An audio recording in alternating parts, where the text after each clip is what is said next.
दोस्तों नमस्कार, स्वागत है मेरे YouTube channel the study point 22 में। दोस्तों आज हम लोग पढ़ने वाले हैं उपन्यास, ठीक है, हिंदी उपन्यास का अर्थ व परिभाषा के बारे में। दोस्तों ये क्वेश्चन आपको घुमा के भी दे सकता है। क्वेश्चन में आपको पूछा जा सकता है कि हिंदी उपन्यास का उद्भव विकास के बारे में बताइए या उल्लेखित कीजिए। तो दोस्तों जब भी आपको इस तरह की क्वेश्चन दिखे तो आपको घबराने का ज़रूरत नहीं है। क्या करते हैं ना, एग्जामिनर जो होते हैं ना, जो क्वेश्चन सेटर होते हैं, वो क्वेश्चन को घुमा के बच्चों को कन्फ्यूज़ करने के लिए थोड़े क्वेश्चन को इधर उधर से घुमा देते हैं। लेकिन आप लोगों को घबराने का ज़रूरत नहीं है दोस्तों। क्वेश्चन चाहे जैसा भी हो, हिंदी का मतलब हिंदी उपन्यास का उद्भव विकास पूछे, अर्थ या परिभाषा पूछे, जो भी पूछे, हम लोगों को जवाब यही देना है। तो दोस्तों चूँकि ये जो है ना कि वीडियो थोड़ी बहुत लंबी हो जाती, क्योंकि ये विषय बहुत लंबा है तो एक ही वीडियो में बताना बहुत मुश्किल है। इसीलिए मैंने इस वीडियो का 2 भाग बनाया है दोस्तों। तो ये वीडियो का पहला भाग है। तो वीडियो के अंत अगर आप लोग मेरे चैनल पे नए हो तो चैनल को सब्सक्राइब करें और बेल आइकन को भी प्रेस करें, ताकि ऐसे ही महत्वपूर्ण वीडियो सबसे पहले आप तक पहुँचे। चलिए दोस्तों, समय को ध्यान में रखते हुए हम लोग विषय पर आते हैं और विषय वस्तु को विस्तार पूर्वक चर्चा करते हैं। सबसे पहले जानना ये आवश्यक है कि उपन्यास है क्या। ठीक है दोस्तों, उपन्यास शब्द का अर्थ क्या है। सबसे पहले हम लोग यही चीज़ जानने का प्रयास करेंगे कि उपन्यास शब्द जो है ना, इसका अर्थ क्या है दोस्तों। तो उपन्यास 2 शब्दों के मेल से बना है, उप तथा न्यास। ठीक है, उप का अर्थ होता है दोस्तों समीप और न्यास का अर्थ होता है धरोहर, यानी कि हमारे समीप जो धरोहर है। दोस्तों अगर इसे हम शाब्दिक अर्थ में समझने का प्रयास करते हैं तो मनुष्य के समीप उसकी भाषा में रखी हुई धरोहर। ठीक है, उपन्यास किसे कहते हैं, जो मनुष्य के समीप, यानी कि कैसे, समीप का मतलब होता है दोस्तों हमारे सामने, यानी कि हमारे सामने जो धरोहर रखी हुई है, इसे हम उपन्यास कह सकते हैं, इसे हम उपन्यास कहकर संबोधित कर सकते हैं। ठीक है दोस्तों, क्या है ना कि विभिन्न उपन्यासकारों ने, ठीक है, विभिन्न उपन्यासकारों ने अपनी अपनी राय दी है। तो चलिए विस्तार पूर्वक हम उन सब की राय की, उन सब की परिभाषा को जानने का प्रयास करते हैं, जिन्होंने उपन्यास के विषय में अपनी अपनी परिभाषा दी कि किसने उपन्यास को किस तरह समझा, किसने उपन्यास को कितनी महत्व दिया। ठीक है, तो चलिए दोस्तों विस्तार पूर्वक हम उनके विषय में जानने का प्रयास करते हैं कि कौन से उपन्यासकार ने, कौन से विद्वानों ने किस तरह की परिभाषा दी। सबसे पहला परिभाषा जिसने दिया है वो है श्याम सुंदर दास। ठीक है दोस्तों, कौन है, श्याम सुंदर दास। श्याम सुंदर दास ने देखिए उपन्यास को किस तरह से परिभाषित किया। उपन्यास मनुष्य के वास्तविक जीवन की काल्पनिक कथा है। ठीक है दोस्तों, श्याम सुंदर दास के अनुसार उपन्यास क्या है, वास्तविक जीवन की काल्पनिक कथा, यानी कि उपन्यास जो है ना मनुष्य की जो वास्तविक जीवन है, ठीक है, हमारा जो वास्तविक जीवन है, इसकी जो काल्पनिक कथा लिखी जाती है ना, वही उपन्यास है। ठीक है, आगे बढ़ते हैं, दूसरा देखते हैं कि दूसरी परिभाषा किसने दी है। तो दोस्तों जो दूसरी परिभाषा दी है वो है प्रेमचंद। कौन है दोस्तों, प्रेमचंद। दोस्तों देखिए, जब भी हम लोग कहानी पढ़ें, उपन्यास पढ़ें, तो हम लोग प्रेमचंद को कैसे छोड़ सकते हैं, क्योंकि प्रेमचंद के बिना उपन्यास अधूरा है, प्रेमचंद के बिना कहानी भी अधूरी है।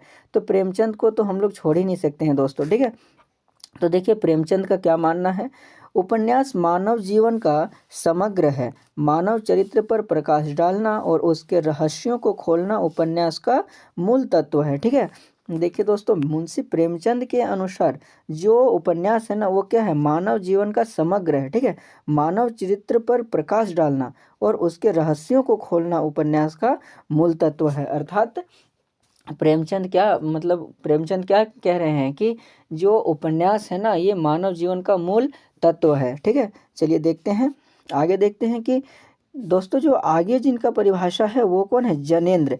ठीक है, कौन है दोस्तों, जनेंद्र हैं। देखिए जनेंद्र जी ने क्या कहे हैं अपनी परिभाषा में, उपन्यास एक गद्यमय अध्ययन है जिसमें मानव के सुख एवं पीड़ा का वर्णन रहते हैं। ठीक है दोस्तों, जनेंद्र जी का मानना है कि उपन्यास जो है ना, एक गद्यमय अध्ययन है जिसमें मानव के सुख एवं पीड़ा का वर्णन रहता है। ठीक है, चलिए दोस्तों, मैंने यहाँ पे आप लोगों के विभिन्न विद्वानों की परिभाषा बताई। दोस्तों मैं आशा करता हूँ हिंदी का प्रथम उपन्यास, दोस्तों ये जानना बहुत ज़रूरी है कि हिंदी के जो प्रथम उपन्यास है वो कौन सा है। तो दोस्तों क्या है ना कि विभिन्न विद्वानों ने विभिन्न उपन्यास को, पहला उपन्यास, हिंदी का पहला उपन्यास बताया, किसी ने किसी मतलब कि कह सकते हैं किसी ने भाग्यवती को पहला उपन्यास बताया, तो किसी ने परीक्षा गुरु को, कह सकते हैं कि किसी ने परीक्षा गुरु को पहला उपन्यास बताया। तो जो है ना कि अलग अलग विद्वानों ने अपनी अलग अलग मत, अलग अलग राय दी है। तो चलिए उस पर भी हम लोग विस्तार पूर्वक चर्चा करेंगे। सबसे पहले हम लोग देखते हैं उपन्यास की विधा क्या थी। ठीक है, तो उपन्यास विधा का आगमन अंग्रेजी से बांग्ला और बांग्ला से हिंदी भाषा में हुआ। अर्थात दोस्तों इसका क्या अर्थ हुआ, इसका अर्थ ये हुआ कि जो ये उपन्यास जो हम लोग पढ़ रहे हैं ना, ये उपन्यास हिंदी की देन नहीं है, ये सबसे पहले अंग्रेजी भाषा में लिखी जाती थी, ठीक है, और अंग्रेजी भाषा में लिखी जाती थी, वहाँ से इसे बांग्ला में अनुवाद किया गया, ठीक है, और बांग्ला से हिंदी में अनुवाद किया गया। अर्थात दोस्तों ये जो उपन्यास है ना, ये हिंदी भाषा की देन नहीं है। ये कहाँ से है, ये शुरू मतलब कहाँ से ये शुरुआत किया गया है, तो अंग्रेजी भाषा से, ठीक है। चलिए अब हम लोग देखते हैं कि वो पहला उपन्यास कौन सा है। तो दोस्तों परीक्षा गुरु 1942, लाला श्रीनिवास दास, ठीक है। जो पहला उपन्यास है वो 1842 में, ठीक है दोस्तों, कब, 1842 में, जिस उपन्यास का नाम था परीक्षा गुरु, ठीक है, और इसके जो लेखक थे वो कौन थे, लाला श्रीनिवास दास, ठीक है, लाला श्रीनिवास दास। तो इस उपन्यास को जो पहला उपन्यास मानते हैं वो कौन है, आचार्य शुक्ल जी, ठीक है, आचार्य शुक्ल जी और डॉक्टर नगेंद्र अगे, ये तीनों जो उपन्यासकार हैं ना, ये कह सकते हैं कि ये तीनों जो बहुत महत्वपूर्ण उपन्यासकार हैं, इन्होंने परीक्षा गुरु को ही सबसे पहला उपन्यास माना, जिसकी रचना 1842 में हुआ था, ठीक है दोस्तों। आगे देखते हैं, आगे कुछ और विद्वानों ने दूसरे उपन्यास को सबसे पहला उपन्यास माना। तो अगला उपन्यास है भाग्यवती, ठीक है दोस्तों, अगला उपन्यास कौन सा है, भाग्यवती, जो 1877 में लिखा गया था, ठीक है, और इसके जो लेखक हैं वो कौन है, श्रद्धाधार राम फुलेरी, कौन है, श्रद्धाधार राम फुलेरी। दोस्तों ये प्रेमचंद और गणपति चंद्र गुप्ता, दोस्तों कौन है, जो प्रेमचंद और गणपति चंद्र गुप्ता ने भाग्यवती को हिंदी का पहला उपन्यास माना। इसी तरह दोस्तों, इसी तरह विभिन्न विद्वानों ने अलग अलग उपन्यास को जो है कि हिंदी का पहला उपन्यास माना है, लेकिन स्पष्ट रूप से ये मतलब कह सकते हैं कि स्पष्ट रूप से ये विख्यात कहीं नहीं मिलता है कि हाँ भाग्यवती ही पहला उपन्यास है हिंदी का, या परीक्षा गुरु ही सबसे पहला उपन्यास है। लेकिन दोस्तों अधिकतर हम कह सकते हैं कि 100 में से 90% परीक्षा गुरु को ही मतलब परीक्षा गुरु को ही देखा जा सकता है, ठीक है, सबसे ज़्यादा महत्वपूर्ण परीक्षा गुरु को ही माना जाता है कि हिंदी का जो पहला उपन्यास सबसे अधिक किसे माना गया है, तो वो है परीक्षा गुरु, ठीक है दोस्तों, जो 1842 में लाला श्रीनिवास दास द्वारा रचा गया था, यही उपन्यास को हिंदी का पहला उपन्यास माना जाता है। चलिए दोस्तों आगे बढ़ते हैं। उपन्यास के विकास क्रम को समझने के लिए इसे 3 भागों में बांटा जा सकता है। दोस्तों चलिए अब हम लोग हिंदी का जो मतलब हिंदी उपन्यास का जो विकास क्रम को हम लोग समझने का प्रयास करते हैं ना, तो इसे विस्तार पूर्वक समझने के लिए इसे हम 3 भागों में बांट सकते हैं। दोस्तों कितने, 3 भागों में बांट सकते हैं।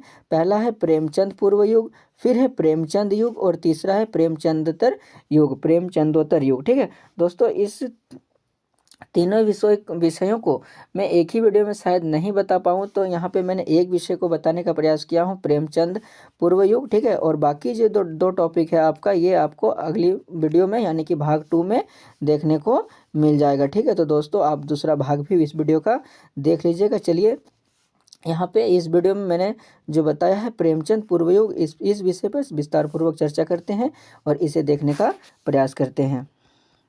प्रेमचंद पूर्व युग, भारतेंदु हरिश्चंद्र जी ने हिंदी के विभिन्न विधाओं में महत्वपूर्ण योगदान दिया, परंतु उपन्यास के विकास में उनका योगदान अधिक नहीं रहा। क्या है दोस्तों, प्रेमचंद पूर्व युग में भारतेंदु हरिश्चंद्र का नाम उल्लेखित किया जाता है, ठीक है। तो भारतेंदु हरिश्चंद्र जी ने विभिन्न विधाओं में अपनी बहुत महत्वपूर्ण योगदान दिया, किंतु उपन्यास के क्षेत्र में इनका उतना कोई मतलब कह सकते हैं उतना बड़ा योगदान नहीं रहा। उन्होंने कुछ उपन्यास का अनुवाद अवश्य किया, परंतु किसी मौलिक उपन्यास की रचना नहीं की। क्या है दोस्तों कि इन्होंने बहुत मतलब कुछ इतने योगदान तो इनका था नहीं, लेकिन कुछ मतलब कह सकते हैं कि थोड़ी बहुत उपन्यास का अनुवाद किया, लेकिन मूल रूप से किसी भी उपन्यास का रचना इन्होंने नहीं किया था, ठीक है। उन्होंने एक उपन्यास लिखना आरंभ किया था, परंतु वह पूर्ण नहीं हो पाया। दोस्तों भारतेंदु हरिश्चंद्र जी ने एक उपन्यास लिखना तो आरंभ किया था, लेकिन वह पूर्ण रूप से नहीं लिख पाए थे या पूरा नहीं हो पाया था।